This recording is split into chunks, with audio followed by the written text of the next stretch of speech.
नमस्कार, आदाब, सलाम, सत श्री अकाल। मैं गालिब सिद्दीकी, आप देख रहे हैं AVN news channel. AVN news channel के खास कार्यक्रम रूबरू में आपका तहे दिल से स्वागत है। इंसान इस धरती पर आया है किसी की मदद करने के लिए, सेवा देने के लिए, ना कि सिर्फ अपनी ज़िंदगी को गुजारने के लिए। ऊपर वाले ने कहा है कि इस धरती पर मैं तुम्हें भेज रहा हूँ, अच्छे कर्मों को लेकर वापस आओ। At the time of judgement उन कर्मों का आकलन करके मैं तुम्हें अच्छे मकाम दूंगा। तो ये बातें मैं इसलिए बता रहा हूँ कि आज हमारे स्टूडियो में एक समाज सेवी देवेंद्र रैनुला, जो होटल एसोसिएशन के अध्यक्ष भी हैं, और इनका सबसे बड़ा अहम काम है सामाजिक सेवा करना। तो बहुत बहुत स्वागत है हमारे स्टूडियो में देवेंद्र जी। नमस्ते। हम जानना चाहेंगे कि आप होटल एसोसिएशन जो बना है, बीते 1 साल पहले ही बना है, तो उसमें बतौर अध्यक्ष रहने के साथ साथ आप समाज सेवा भी करते हैं, तो किस तरह से आप दोनों जिम्मेदारियां निभा रहे हैं? पहले तो मैं अपना परिचय दे दूं। जी जी। मैं हूं देवेंद्र सिंह नरूला जी। होटल गुरु नानक पैलेस जी। और साथ साथ ही मैं हजारीबाग होटल एसोसिएशन, जी, hotel and banquet hall association जी का अध्यक्ष भी हूं। और ये करीब 3 साल से हम लोग बहुत हजारीबाग में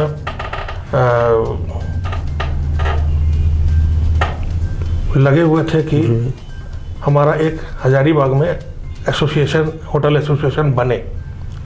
एक ग्रुप हो, सबका एक संगठन हो, जो एक दूसरे की बात को लोग शेयर करें और उनकी जो मजबूरी है, परेशानी है, उसको आपस में मिलकर दूर करें। जरूर। तो प्रयास करने का नतीजा यही मिला कि हम लोग 22 लोग जी इस संगठन में जुड़े जी। और हमने अपना संगठन तैयार किया। बाकायदा हमने झारखंड सरकार से अपना रजिस्ट्रेशन भी कराया। जी। वैसे तो हजारीबाग में करीब 40 से 45 होटल एंड बैंकेट हॉल है जी, मगर फिलहाल अभी हमारे साथ 22 जुड़े हैं जी। और जो बड़े होटल्स हैं यहाँ पर, जैसे बड़े बड़े होटल्स हैं, तो वो भी आपके ग्रुप में शामिल हैं कि नहीं, या उनसे बात हुई कि नहीं हुई, क्या हुआ? बात तो सारों से हुई जी, मगर काफ़ी तो हमारे साथ जुड़े हैं जी। काफ़ी को हो सकता है कि अभी समझ में ना आ रहा हो जी, कि जुड़ने से हमारा कुछ फायदा है कि नहीं है, इसलिए वो वेट एंड वॉच में है। अच्छा अच्छा। और हमारा मेन मुख्य उद्देश्य यही था कि हमारा संगठन बनने का कि कभी भी जैसे होटल बैंकेट हॉल एसोसिएशन के किसी भी संचालक को दिक्कत आए किसी तरह से भी, चाहे वो आर्थिक हो, चाहे सरकार संबंधी हो, किसी भी मामले किसी से मामले में भी जी, तो हम लोग एकजुट होकर उसका निवारण करें। जी, यही मकसद होता है। और दूसरा था कि हम एसोसिएशन बनाए हैं सिर्फ अपने प्रॉफिट के लिए नहीं, जी, बल्कि 50% से ज़्यादा हम लोग उसको डेवलपमेंट या बोले तो आप सेवा भावना से खर्च करें। जी हाँ। तो 1 साल के अंदर अंदर हमने 2-3 प्रोग्राम किए इस टाइप के जी। कि सर्दी में हमने कंबल का वितरण किया, जी, गरीबों को कंबल बांटे। जी। और मुख्य बाधित स्कूल है, वहाँ बच्चों को भोजन कराया। जी। और भी हमारे आगे लक्ष्य है जी कि हम लोग अच्छे से अच्छा किसी को हेल्प करने का धारणा है हमारी। कोरोना काल में जो होटल सब बंद रहे, तो उससे कितनी परेशानी हुआ, क्या क्या नुकसान हुआ होटल के संचालकों को, तो उसमें संगठन ने क्या उनका सहयोग किया? जो नीचे जो लो स्तर के होटल्स हैं, उनको क्या क्या परेशानी हुई, या वैसे लोगों को संगठन ने क्या सहायता पहुंचाई? ऐसा है कि कोरोना काल में जितने भी हमारे होटल एसोसिएशन के सदस्य थे, सबके साथ बहुत बुरी स्थिति थी जी। और साथ साथ उनका बहुत से हमारे साथ जो जुड़े हुए हैं दूसरा भी बिजनेस था वो भी उनका बंद पड़ा हुआ था जी जी। मगर हमें सरकार की तरफ से कोई भी हेल्प नहीं मिली जी हाँ। कि कम से कम जितने महीने बंद रहे कि उसका हमें कुछ सब्सिडी मिले, जी हमारा टैक्स, हमारा बिजली, हमारा जो भी सरकारी से ताल्लुकात था जी वो हर चीज हमें देनी पड़ी, जी। जिसकी आर्थिक मार के चलते हम लोगों का बिजनेस होटल के बिजनेस में सबसे बड़ा तो उसमें प्रॉब्लम आता है टैक्स में, जो गवर्नमेंट का टैक्स लगता है। तो बंद होने के सिचुएशन में जब होटल्स बंद रहे तो टैक्स में कहाँ तक गवर्नमेंट ने आप लोगों को रिबेट दिया, कहाँ छूट दिया, या क्या? किसी तरह का भी हमें रिबेट ना मिला है, बल्कि हमें अगर हम लेट भी कर रहे थे तो हमें नोटिस भेजा गया कि आपको जमा करना पड़ेगा। तो अंत हार के हमें तो बिजनेस करना है जी, तो जमा करना पड़ा, चाहे उधार लेके किए हो चाहे लोन लेके किए हो, कहीं से भी अपने बिजनेस को बचाने के लिए हमने जमा किया जी। और साथ ही होटल में काम करने वाले जितने भी मेंबर्स हैं, जितने भी कारीगर हैं, उन लोगों का भी ख्याल रखना, ये भी बहुत बड़ी बात नहीं होगी आप लोगों के साथ। वो भी बेचारे हमारे साथ जुड़े हुए हैं जी। तो अगर हम उस विपदा में उनको अगर ना हेल्प करें या उनको भेज दें घर जी, तो इसके लिए भी हमें मतलब कि दिल से ये लगता है कि बुरा लगेगा कि हमारे पास हमेशा काम इन्होंने किया और आज हम विपदा के समय इन्हें अपने यहाँ से निकाल दिया।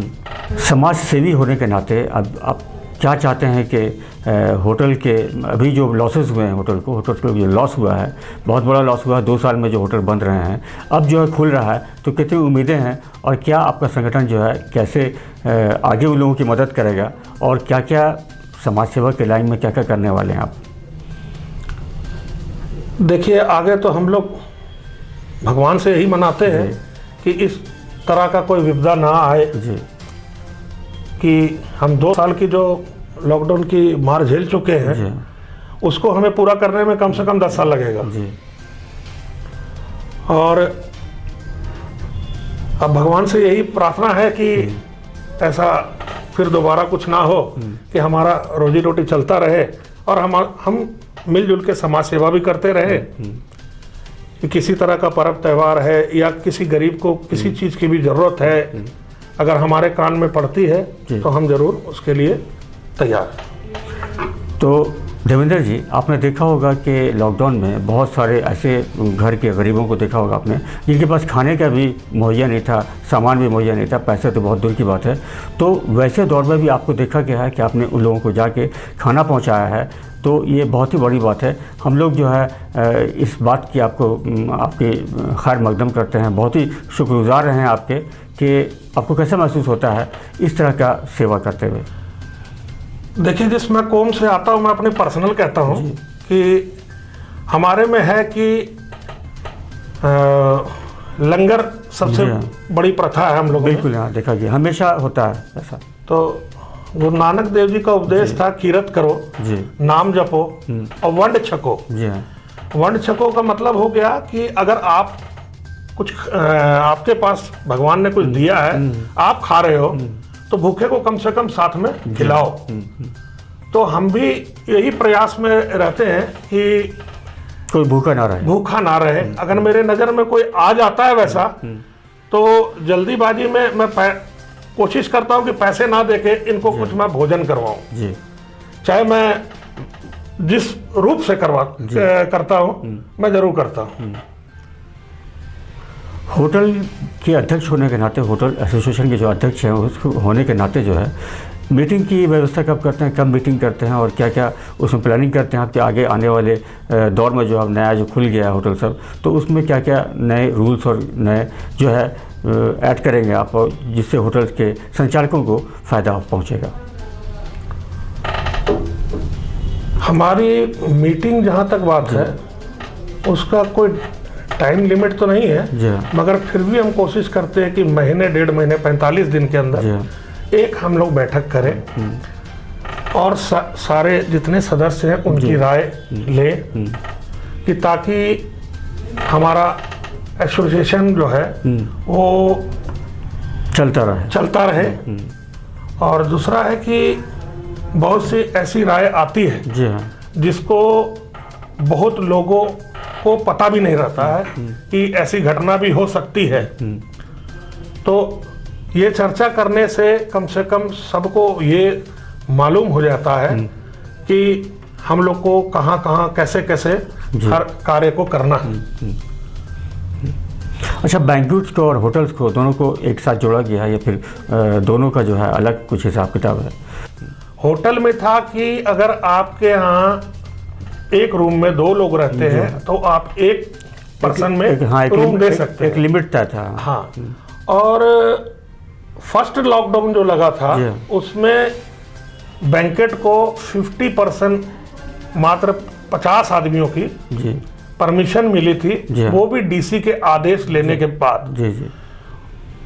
वो भी 1 महीने बाद बंद हो गई। संपूर्ण लॉकडाउन लग गया जिसमें होटल ही बंद हो गए और आपका बैंकेट हॉल भी बंद हो गए। सेकेंड लॉकडाउन में आपको होटल को मुक्त रखा गया मगर बैंकेट को बंद कर दिया गया। तो मार दोनों तरफ से झेलाई है। ये कष्ट देख के ही हमने निर्णय लिया कि एक हमारा एक संस्था बन जाए, कि ताकि जो अगर कोई ज्यादा जिसको लॉस हो गया है उसके साथ हम लोग खड़े रहें, कम से कम खड़े रहें तो उसको भी आश्वासन, मतलब ये रहेगा, स्वस्थ रहेगा कि मेरे साथ हैं, मेरे साथ पूरा एसोसिएशन है। तो बहुत खुशी की बात है, आज आप हमारे स्टूडियो में आए और अपनी सारी बातों को रखा, साथ ही होटल से जुड़ी जितनी भी बातें हैं और उससे संचालकों से जुड़ी बातों को आपने शेयर किया हमारे साथ। और सबसे बड़ी बात कि आप जो है समाज सेवा कर रहे हैं, ये सबसे बड़ा धर्म है और आपका जो सोच है, आपकी जो सोच है, उसका हम तहे दिल से स्वागत करते हैं और उसका आदर करते हैं। तो बहुत बहुत धन्यवाद हमारे स्टूडियो में आने के लिए आपका। आपने देखा कि देवेंद्र जी ने किस तरह लॉकडाउन में गरीबों की मदद की और बेचारे जितने भी गरीब लोग हैं उन लोगों के घर जाके खाना पहुंचाया और उनको भूखा नहीं रहने दिया। इनका मकसद ही है कि घर का हर एक शख्स वो भूखा न रहे। तो क्यों नहीं आप भी इस तरह से अपने सोच को बदल सकते हैं और समाज में जितने भी दबे कुचले और गरीब तबके के लोग हैं उन लोगों की मदद करने के लिए अपने हाथ आगे बढ़ा सकते हैं। धन्यवाद।